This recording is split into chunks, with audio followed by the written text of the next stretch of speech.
Hodgkinson trying to keep this going. This is going to be pretty quick. Hodgkinson looking for the line now, forging through, reaches for it, 1:55.77. Wow!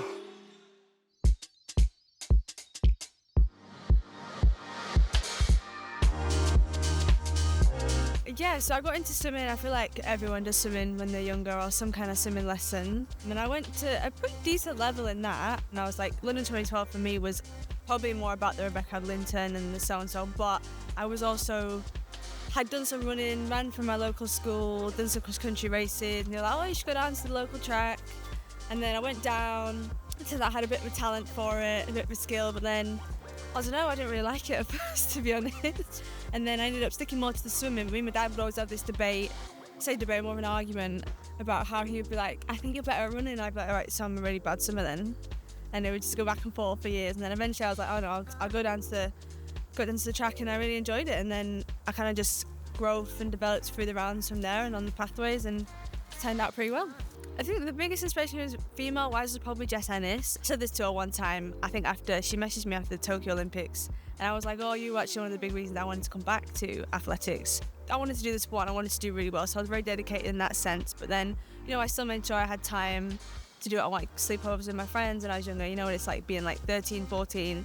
I'm grateful I had my parents that were totally okay with whatever I wanted to do. Yeah, you do it, and make sure you have the best of both worlds. I think when you're younger, and especially going through the English schools round and all of that, you think it's like the world's end. You think it's like, I remember being so nervous at English schools that I could be sick. And then it came to an actual Olympic Games, and you're like, it's not that bad.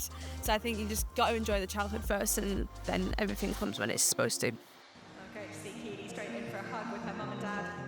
It's great when you can support what the child wants to do without any sort of pressures. I've been around some athletes whose parents are like really pressurising them, and it doesn't always end well, and I think you just need to let them make their own choices, but definitely give them, if you can, give them the opportunity to try everything. You don't know what is going to work for them, what they're going to like, and they might not even like it at all, but I think as long as you've got their support regardless, and I feel like I could always talk to my parents about anything, the times I didn't want to do it anymore, or the times I'm really struggling, and they would always support either way. It's never a force. I would stand by that if I wasn't good, I'm not sure I would do this sport to the degree, because it is such a difficult sport. But I think a lot of it is probably the environment I grew up in. Like, I remember my dad always used to say to me when I was younger, one of those people that if you put your mind to something, then you can do it. I think that's just kind of stuck with me over the years. I've got the proof of it, of like, if I really focused on something, I really wanted something, I've always manifested it into existence, and it's happened. So I think that's just kind of stuck with me. And then who doesn't like the feeling of winning? A 19-year-old takes the silver. Keely Hodgkinson of Great Britain. This Olympic come down that everyone talks about is a very real thing. And I almost say I probably hit a stage of depression after, of just feeling like I couldn't be bothered. It was slow, and feel like you have such a high. Like that year for me, 2021, was everything I could have imagined and more. Like it just went from one to the other, and I was like, whoa. And you experience that such a high of like almost drunk. It's almost like the other things that made a high before didn't hit that quite the same. So then you're like searching for that hit of adrenaline again, and you're like, oh, when is the next going to come? But I think as the years have gone on, I've settled down into the work life of athletics and how it's come to me. But yeah, I would say that first winter was actually pretty struggle. I think just time, and I think just for me it was stripping it back to basics of just, right, well, let's just do one day at a time, get back into the training, don't focus on things too hard, and just keep doing what you're doing, because obviously it worked, so you don't want to change anything. I think it was just getting out of that mentality, which takes time, and I think it helps, speaking to people, whether it be psychologists, your family. I had good support around me. I think with athletics, I've seen so many people over the years, and even myself, been through like injuries and setbacks. Like, even though the last couple of years have gone well, like every year I've had a problem. So I think it's just knowing that 1 minute you can be riding high, and then the next it can very quickly be stripped away. So you do have to take it as it comes and really enjoy the moment. I think that's one thing that's helped me going. But I think when I was younger, I used to look at like the Mo Farah and Jessica Ennis and just think, how do they keep going like every year? And I think you just live through it. It just happens. You just keep going, keep plugging away, keep going to work, keep going to training, and you just hope that it comes together.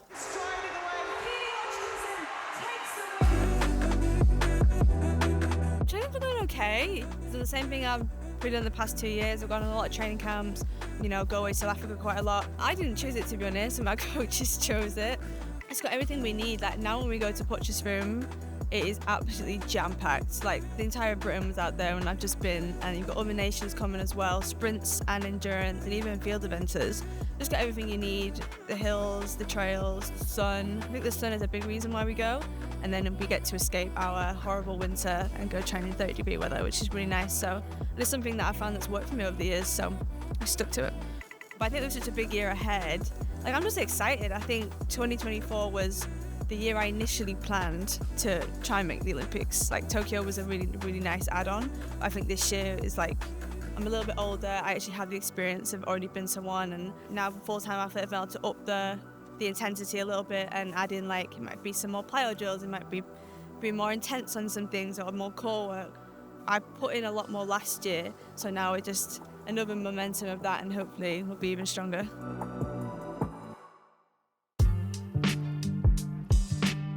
Everyone gets on in the women's 8, which is really nice, but there definitely is a rivalry under there of, like, you can tell when someone's annoyed, they don't win or something's not gone their way, but it's so exciting to be a part of. I genuinely love it. Like, I love the competitiveness. Going to Worlds last year, and even some of the videos that World Athletics put out, I think was just so cool, and like looking into the rivalries, because it is exciting. And I even remember coming down the home straight in Budapest, and when the three of us were on, like, I could literally hear the crowd go louder.